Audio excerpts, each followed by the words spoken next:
how product placement and how to use social media influencers in the future is a big one. Can you blend it? One of the first and most successful social media video campaigns. And if you haven't heard about it, a blending machine company in America was selling only to restaurants and cafes, and they had a very limited audience and target market. And they got a new marketing guy in, and he was introduced to the machine and said, "Oh, this is the best blender ever. It costs £300. We can't sell it to any mums. We can't sell it to any households. It's all professional." And he talked to the CEO, and he made the CEO agree to go on camera himself and make a program called Will It Blend. And they literally put anything in that blender, and audiences were allowed to engage with it.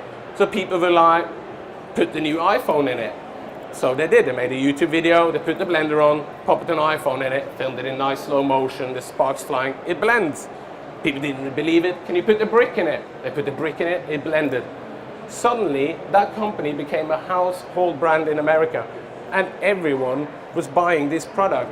Their sales shot to the roof. They were suddenly having a totally different market just from a social media strategy, and they didn't even put any money behind it. They just made the right video.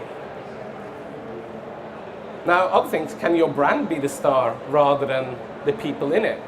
Like Adidas are using social influencers in many of their videos. They make advertising that looks like music videos, that has artists in them. They have sport athletes in them. But they don't sell you the shoe, they sell you the lifestyle, the brand, the coolest brand there is, the brand that Stormzy wear proud. And he's not ashamed of it because he, like Adidas, they have found a guy that can relate to their product and their brand, and the brand can relate to him, and the audience can relate to him as well. Perfect.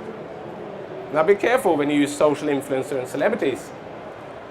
T-Mobile did a Super Bowl ad 2016 with Justin Bieber, where he's just doing goal celebration moves with kids. Backfired massively. They had a massive fall in sales after spending all the money. You know, Super Bowl ads are the most expensive ads in the world to air on any. It's just the most expensive ad, and they put one with Justin Bieber. It can't have been cheap, and it backfired because people were like, that's fake. It's just Justin Bieber doing things that it was just. Everyone got it, especially the millennial generation. T-Mobile, fake. And they now have 2 years of repairing their image after just one ad. Now you also want to find influencers. If you're going to use influencers, you want to use influencers that are right for your brand and that you know is not going to fuck up, you know, literally. PewDiePie, he's a very famous vlogger. He had a massive deal with Hollywood, creating an animation with him as a voice, and it was going to be massive. It's going to go straight to his target audience. And then he went on Fiverr and got the people around the world to do a Nazi salute for fun, and he tried to prove a point that you can make people do anything for money, and it backfired massively. He was taken off YouTube.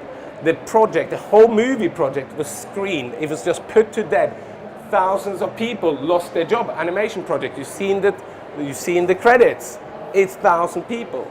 So one man irresponsibly ruined the whole image and the whole brand for a lot of people. So be careful when you use social media influencers. Make sure you educate them. Make sure that you have some sort of control of what's happening. But be authentic.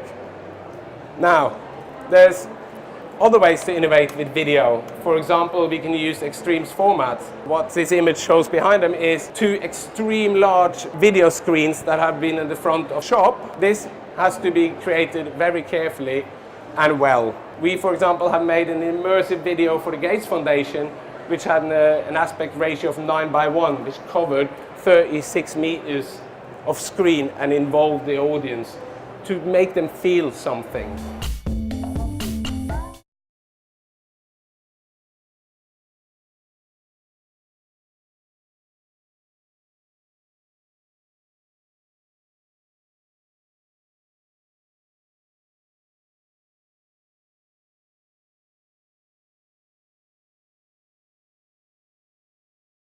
Okay, Now, how to stay on top of all the changes? Just make sure you test. It's okay to fail, but make sure you try.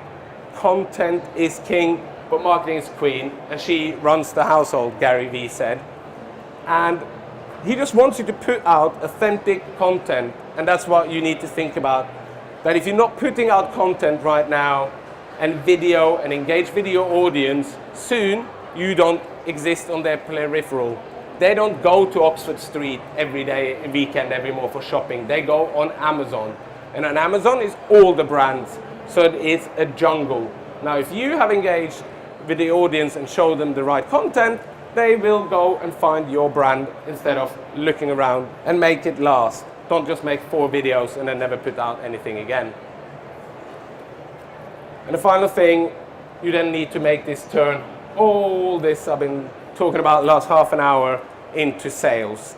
So this is where your marketing comes into place. This is where you really need to think about how you engage with all the customer data you have created over the period of your marketing campaign and content creation. You need to engage with them, and you need to contact them and make sure you get some sales, or else your money's been wasted. And we want to get some return on our investments, and that's why you're here, and that's why I'm doing what I'm doing as well. So while I finish this up, I want to say that when you think about using content and creating content, that everything doesn't need to be perfect. You just have to create content. We've been creating content for over 10 years, and we run social media marketing campaigns. We made videos for events, we made videos for companies. And I think it's very important that you want to engage with them people. If you don't want to make videos and engage with your audience, they will know it, they will feel it. If you're just doing it because you think you have to do it, the idea is not going to be right, the production is not going to be right, and the content is not going to be right. So when you do it, make sure that you want to do it and you do it right.